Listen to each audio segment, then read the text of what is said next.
Hi everyone, this week we are doing Lab 6 with chemical reactions, and it's a fun one because you can see all kinds of different reactions happen. So we're going to think about our chemical reactions as breaking bonds in the reactants, forming new ones in the products. This is not melting, this is not dissolving, this is a whole new thing is present, okay? Maybe electrons are moving around, maybe energy is being released or absorbed. Maybe we're looking for color changes, bubbles. Precipitation is a word that in chemistry means that a solid forms or our solution suddenly looks kind of cloudy, or energy given off, okay? So just as an example, right? There's gonna be things to watch and you wanna watch carefully through this whole experiment. So I have some vinegar, which is an acid, some baking soda, which is a base. I'm sure you've seen this before, but you'll be thinking about how can I observe this carefully and say what's happening. All right, so you'll be doing chemical reactions and telling us some details about what we just saw. As you work through for the day, you'll be again observing carefully and then also studying metals to see which ones might be more reactive than others. Here's your preparation, and that's going to include, we'll see, balancing some chemical reactions, thinking about what's oxidized and what's reduced, and then also thinking about charges. That's going to go back to the chapter where we learned about anions and cations and the different charges of elements. Okay, so balancing, oxidized, reduced, and also charges. So as we go to the next page, you've got all kinds of chemicals. They'll be set out around the lab and your instructor will show you where to find them. Very crucial with our safety notes, we're working with some strong acid and base today. You want to rinse your skin immediately with tons of water, like always, if you get those on your skin. And then our metals, we don't want to go down the drain, so make sure that your waste, again, your instructor will show you where it goes into special containers when we've got silver and zinc and copper. All right. As far as the experiment goes, just a few quick tips here. You're going to want to observe these reactions immediately and then as time goes on. Okay, some of them will react instantly. Some of them will continue to change over time, and that's because they have different reaction rates where things are going to be changing. Again, make sure that you write down those detailed observations and ask your instructor and your classmates for help as you're finding new words to describe things. To measure volumes, a good estimate is that 1 dropper full is about 1 milliliter. Your instructor might also show you how you can use your graduated cylinder to make some standard markings on a test tube. So if you know that this is, say, 1 milliliter from your grad cylinder, and this would be 2 milliliters, then you don't have to keep measuring. You can just fill up to 1, fill up to 2, and so your instructor will help you out if they want you to do that.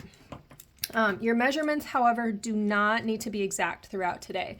So we are doing what is called a qualitative experiment as opposed to quantitative, where you're paying close attention to the quantities. So you're going to do a handful of reactions, and these are going to correspond to various tables for your data throughout the day. So you're going to have a couple of demonstrations where your instructor will burn some things for you. And then you're going to be collecting 1, 2, 3, 4, 5, 6, 7, 8 test tubes. And just following the directions here, okay? So in terms of safety, in test tube 3, I just want to emphasize that this is the test tube where you want to be the most cautious with.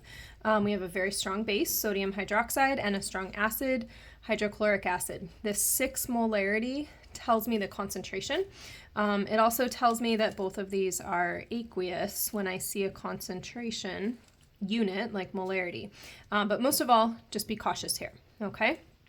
We're also going to work with this NaHCO3, which is sodium bicarbonate or baking soda. We're going to do 2 different experiments with that, so pay attention to those. Those are similar. Test tube 6 will actually be not done in a test tube, but rather just on a watch glass, and this is going to be similar to lab 13. We'll see that kind of procedure show up again.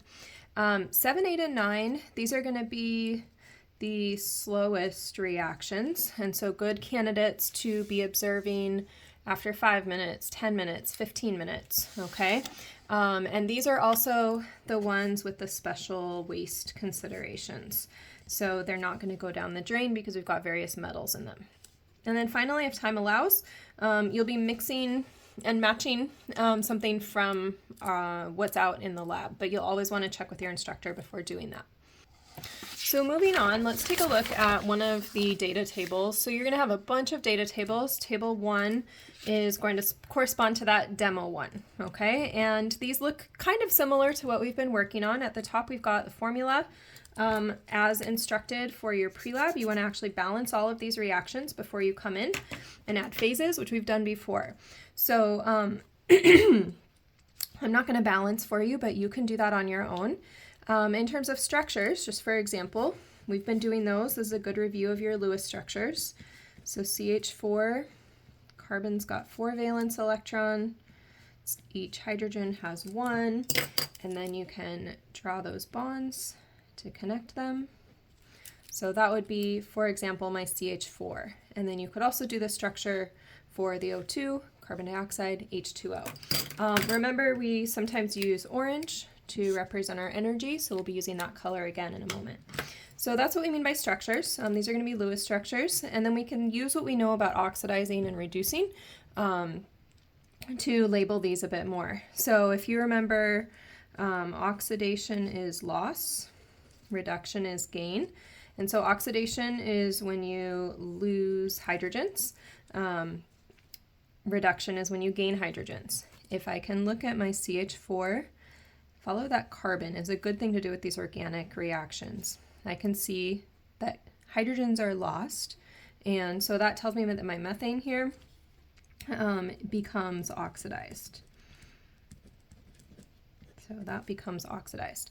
One more piece I left out here, methane is the gas that comes out of our burners at school, but also out of your stove, your furnace, so adding phases on there. So make sure you've got the balancing done before you come to class.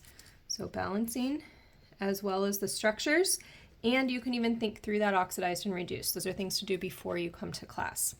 Here it is if I want to read what's happening. For a sketch, for this type of sketch here, really we can show all those individual particles if we want to, or show where those are coming. So this would be my methane is coming in, and it's encountering the oxygen out here in the air.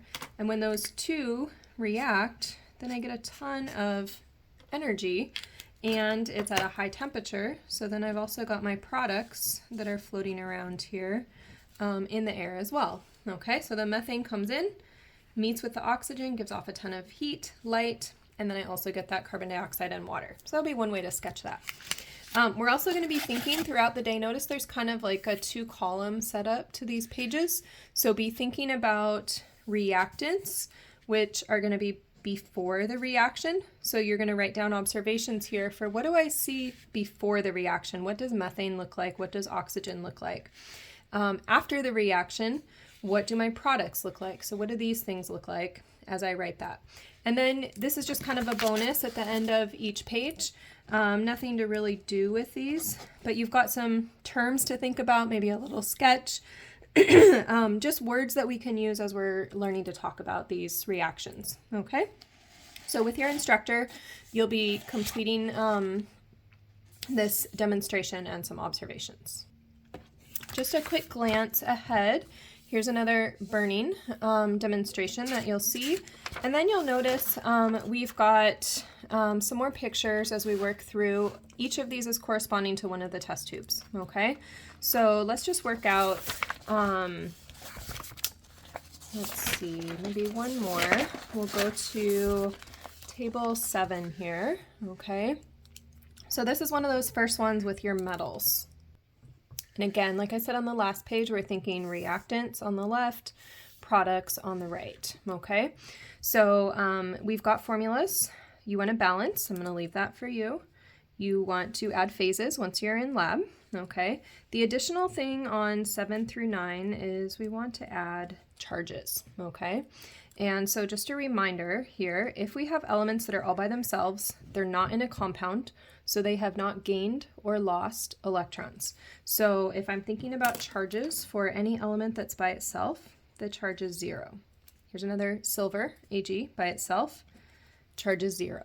Okay, when I look at a compound, now I want to remember what we learned about ionic compounds. Okay, so when I look at nitrate, NO3, I should remember that back from when we learned about ionic compounds. Nitrate has a charge of -1.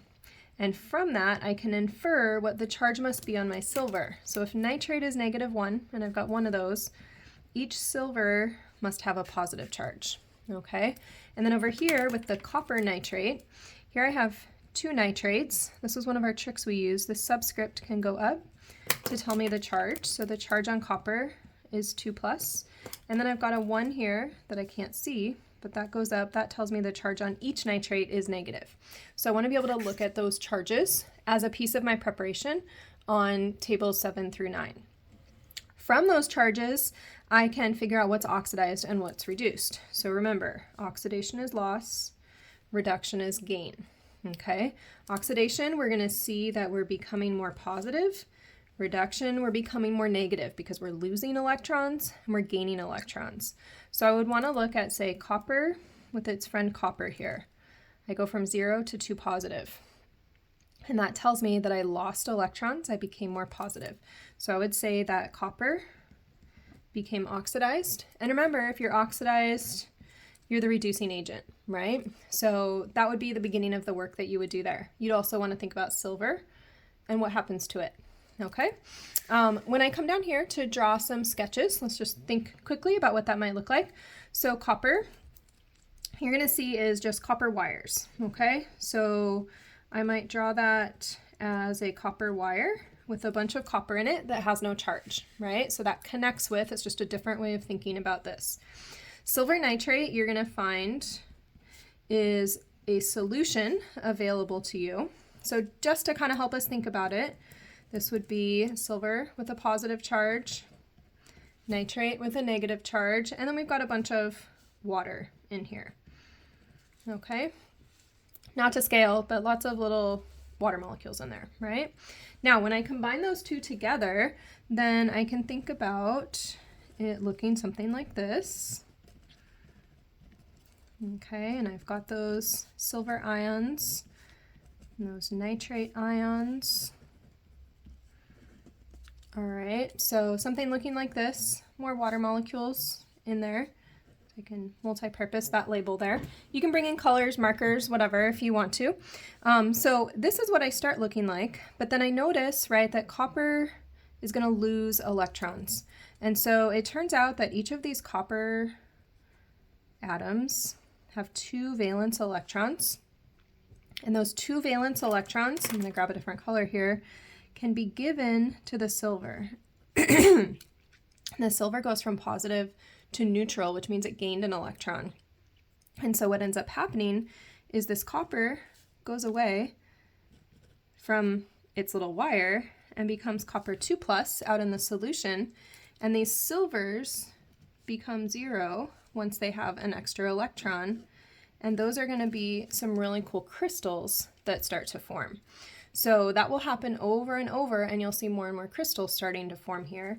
And you'll also see a bit of blue solution start to show up, and that is because copper ions have a blue color. So as they get released into the solution, you start to see a bit of blue. So electrons move, new solid crystals form, and a new colored solution happens. And so you'll be taking all kinds of cool observations, what these looked like before, what they looked like after, and also being able to talk about how those observations connect with this up here. So you've got a whole bunch of reactions to prepare before you come to class, and then you get to do a bunch when you come in. So have fun.